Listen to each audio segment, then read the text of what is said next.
বাংলাদেশের chicken snake, বাংলাদেশের এই চিকেন স্নেক অবরুদ্ধ করতে ভারতের সময় লাগবে 5 মিনিট। ভারত যদি একটি রাফাল যুদ্ধ বিমান পাঠায় তাহলে বাংলাদেশ কেঁপে উঠবে। 10 সেকেন্ডের মধ্যে ঢাকা শহরটা একটা বৃহৎ জলাশয় হয়ে যেতে পারে। একজন নাগরিকেরও বেঁচে থাকার কোনো সম্ভাবনা থাকবে না। কিসের জন্য জানেন? ভারতের হাতে যে অস্ত্র রয়েছে অগ্নি 5 মিসাইল। এখন যে অস্ত্রশস্ত্রগুলো ভারতবর্ষ এখন রেডি করছে, এখন নির্দেশের অপেক্ষা। আপনি ভারতের সামরিক শক্তির সাথে কোনোভাবেই টিকতে পারবেন না, দাঁড়াতে পারবেন না, 24 ঘন্টা দাঁড়াতে পারবেন না। আসসালামু আলাইকুম সম্মানিত প্রিয় দর্শক, এবার কিন্তু মাত্র 5 মিনিটে বাংলাদেশকে দখল করার হুমকি দিয়েছে ভারত। কারণ লক্ষণে কিন্তু এমনটাই বোঝা যাচ্ছে। এমনকি ভারতের জনগণ থেকে শুরু করে কেন্দ্রীয় নেতারাও কিন্তু বাংলাদেশকে এ বিষয়ে হুমকি দিয়েছে। কিন্তু এই মুহূর্তে ডক্টর ইউনূসের করণীয় কি, আর এই বিষয়টির বিস্তারিত নিয়ে কিন্তু আমাদের কাছে খুবই গুরুত্বপূর্ণ একটি রিপোর্ট রয়েছে, যেটা এখনই আপনাদের দেখাবো। তাই আশা করব ভিডিওটি না টেনে সম্পূর্ণ দেখবেন, তবে আপনি বিষয়টি ভালো করে বুঝতে পারবেন। তাহলে চলুন দর্শক, আপনার মূল্যবান সময়টি আর নষ্ট না করে এবার আমরা ভিডিওর মূল আলোচনায় চলে যাই।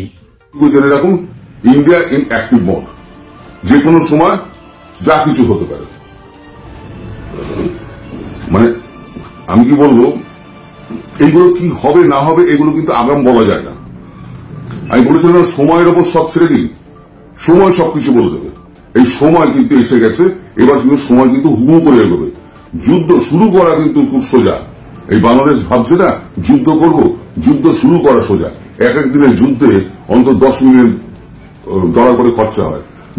যুদ্ধে প্রথম এটা হলো, জেতার প্রথম শর্ত হলো সাপ্লাই লাইন। আপনি গোলা বারুদ 3 দিনে খরচা করে ফেললেন, তারপরে আর গোলা বারুদ নেই। ভারতের কাছে কিন্তু অফুরন্ত গোলা বারুদ এবং সাপ্লাই লাইন কিন্তু অত্যন্ত ভালো। মানে একটা চালান আসবে, তার সঙ্গে সঙ্গে আরো 4টে চালান চলে আসবে, শুধু বেড়েই যাবে বেড়েই যাবে বেড়েই যাবে যতক্ষণ না পর্যন্ত শেষ হচ্ছে। এই হচ্ছে ভারতবর্ষ, আর ওই হচ্ছে বাংলাদেশের সীমিত ক্ষমতা। এর মধ্যে দিয়ে বাংলাদেশ যদি চায় ভারতের সঙ্গে ফুল ফ্লেজেড ওয়ারে যেতে, তাহলে ভারতবর্ষের কোনো আপত্তি নেই। ভারতবর্ষ চাইছে যে বাংলাদেশ নিজে একটা কিছু করুক, ভারতবর্ষের পক্ষে সেটা সুবিধাকর জায়গায় পৌঁছানো। অর্থাৎ একদিন ভেতরে ভেতরে যেটা পাকাচ্ছিল, একটা যুদ্ধের পরিস্থিতি যেটা পাকাচ্ছিল, বাংলাদেশ সেটাকে আগুনটা জ্বালিয়ে দিল। ওই যে একটা সিনেমা বেরিয়েছিল না, খেল খেলবে। এবার খেল খেলবে তার অন্তিম পর্যায়ে যেটা হয়েছিল, একেবারে খেল খেলবেতে একেবারে সোজা জেল, হত্যাকাণ্ড, তারপরে জেল, তারপরে তো ফাঁসি। এই খেল খেলবেতে এখন বাংলাদেশ মেতে উঠেছে। বাংলাদেশ একটা ভারতের পেটের মধ্যে একটা অংশ, তারা ভারতের সঙ্গে যুদ্ধ করার জন্য উঠে পড়ে গেছে। খুব ভালো কথা। একদিন ভারত কি করছিল, ভারত শুধু নজরদারির জন্য লাগিয়েছিল, তার মধ্যে কিন্তু কোনো বিস্ফোরক ব্যবহার করা হয়নি। এবার হেরন দিয়ে সেগুলোকে মোকাবিলা করার জন্য হেরনকে অ্যাক্টিভ করা হচ্ছে, এবং যত কালকে বিকেলের পর থেকে সেনাবাহিনী যত আছে তাদেরকে সবাইকে অ্যাক্টিভ করে দেওয়া হয়েছে। অ্যাক্টিভ করার অর্থ সেনাবাহিনীর হাতে যে গোলা বারুদ কামান টামান রয়েছে তারা কিন্তু সবাই অ্যাক্টিভ হয়ে গেল। বিমান বাহিনীও অ্যাক্টিভ তো রয়েছেই, কাল আমি বলেছিলাম বিমান বাহিনী অ্যাক্টিভ রয়েছে। যে কোনো সময় বিমান বাহিনী তার কাজকর্ম শুরু করে দেবে। পরিস্থিতি যেদিকে যাচ্ছে, একটা উত্তপ্ত অবস্থা কিন্তু তৈরি করলো এবার বাংলাদেশ। আগে থেকেই করছিল, কিন্তু এবার সেটা সামরিক দিক দিয়ে এটা তৎপরতা বাংলাদেশ শুরু করে দিল, যেটা ভারতের পায়ে পা লাগিয়ে ঝগড়া করার মতো অবস্থা। কিন্তু সিআইএ থেকে তিনি ক্ষমতা কিছুটা হাতে নিয়ে নিয়েছেন। সিআইএ এবং আমাদের এই 4টে এজেন্সি কিন্তু অ্যাক্টিভ হয়ে গেছে। 4টে এজেন্সি মিলে খবর আদান প্রদান করছে, এবং বাংলাদেশের ভেতরে কি তথ্য আছে না আছে সমস্ত কিন্তু আদান প্রদান হচ্ছে এই সমস্ত গোয়েন্দা এজেন্সিগুলোর মধ্যে দিয়ে। ফলে ভারত যে সুবিধাজনক জায়গায় রয়েছে সেখানে কিন্তু বাংলাদেশ নেই, এটা বাংলাদেশ বুঝতে পারছে না। তো যাই হোক, এখন যে অস্ত্রশস্ত্রগুলো ভারতবর্ষ এখন রেডি করছে কি রেডি করাই আছে সবসময়। ভারতবর্ষ সবসময় ডিফেন্স ফোর্স সবসময় অ্যাক্টিভই থাকে, তাকে একেবারে অ্যালার্ট মোডে রেখে দেওয়া হয়েছে। এবার যদি কিছু হয় সঙ্গে সঙ্গে তোমরা ব্যবস্থা নাও। এখন নির্দেশের অপেক্ষা। আমি যেটা কালকে বলেছিলাম, এখন নির্দেশের অপেক্ষা। আগে নিরামিষ ছিল ব্যাপারটা, এবার আমিষের পর্যায়ে চলে গেল। এই আমিষের পর্যায়ে এবার কোথায় গিয়ে থামে সেটা কিন্তু ভবিষ্যৎ বলবে। ভারত কি বাংলাদেশের সাথে যুদ্ধে জড়াতে যাচ্ছে? আমি এক কথাই বলবো, বাংলাদেশের বহু মানুষ টেনশনে দিনাতিপাত করছেন। এমনি দেশে অভ্যন্তরীণ নানা রকম সমস্যা, তার উপরে এই যে বর্তমান অন্তর্বর্তীকালীন সরকার, ইউনূস সরকারের কতিপয় মন্ত্রী, এমনকি এই যে মোহাম্মদ ইউনূস নিজে পর্যন্ত স্বয়ং ভারত বিরোধিতা পূর্ণ কথাবার্তা বলেন। এত বড় সাহস! বিশ্বের অন্যতম একটা সামরিক শক্তিধর দেশকে যেভাবে কথা বলেন সেটি আসলেই অগ্রহণযোগ্য। অথচ বাংলাদেশের মানুষ, আপনারা যারা চিন্তায় আছেন যে ভারত কি বাংলাদেশকে আক্রমণ করবে, যুদ্ধে জড়াবে,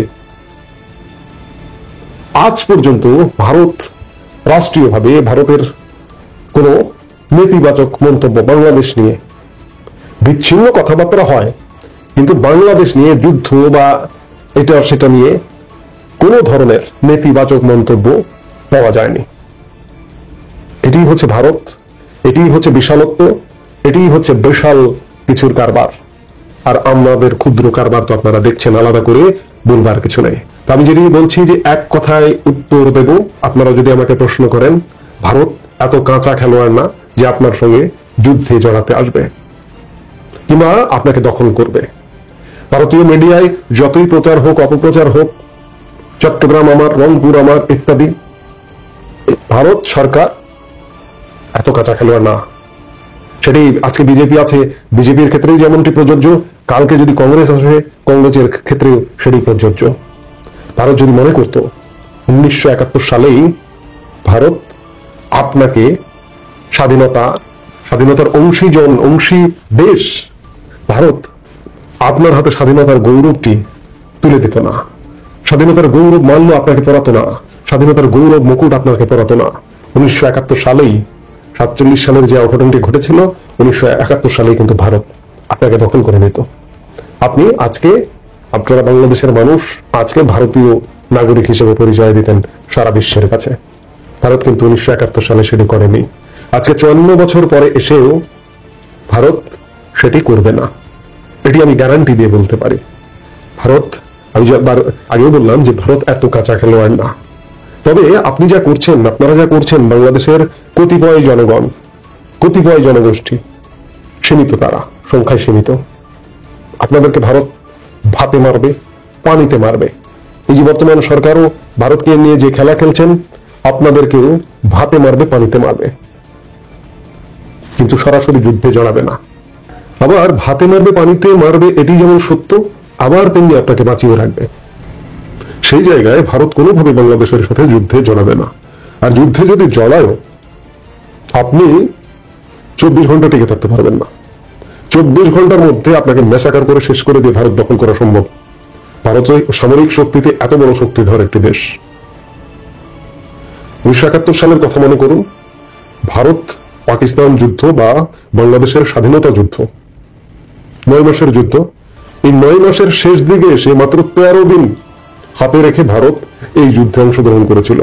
ভারত আমাদের সঙ্গী হয়েছিল, ভারত আমাদের অংশ হয়েছিল 10 ডিসেম্বর থেকে 16 ডিসেম্বর।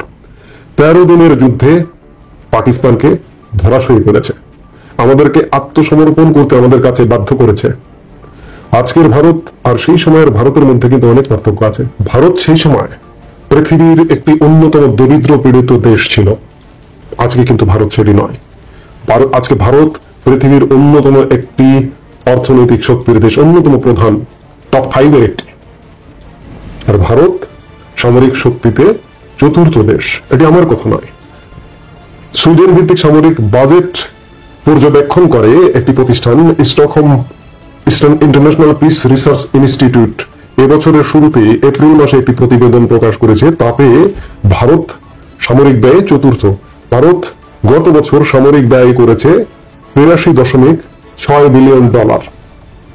এর সাথে যদি আপনি বাংলাদেশের সামরিক ব্যয় চিন্তা করেন, এই যে চলতি অর্থ বছরে বাংলাদেশের সামরিক ব্যয় বা বাজেট বরাদ্দ রাখা হয়েছে $4.2 বিলিয়ন মাত্র।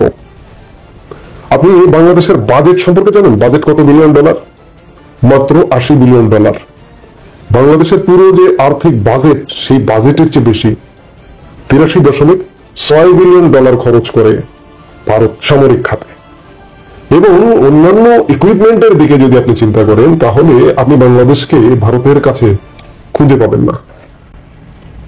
অস্ত্র শস্ত্র, স্থলপথে, নৌপথে, আকাশপথে, সবকিছুতে থেকে ভারত আর বাংলাদেশ আকাশ পাতাল পার্থক্য।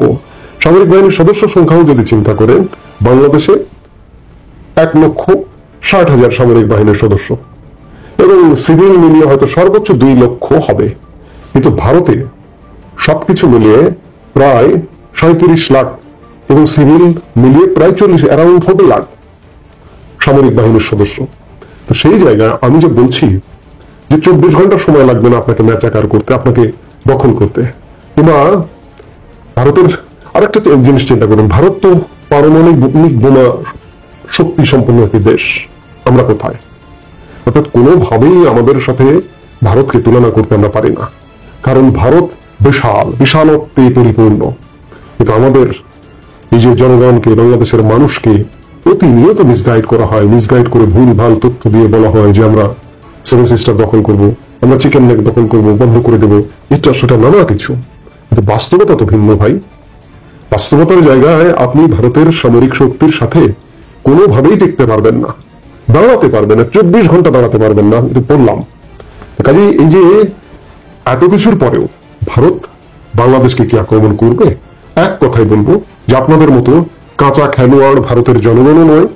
কাজেই যারা লাফালাফি করেন, ভারত বিরোধিতা করেন, একটু জেনে বুঝে করবেন। এবং ভারত, আপনি দুর্বল, কিন্তু দুর্বল হলেও আপনাকে আক্রমণ করবে না ভারত।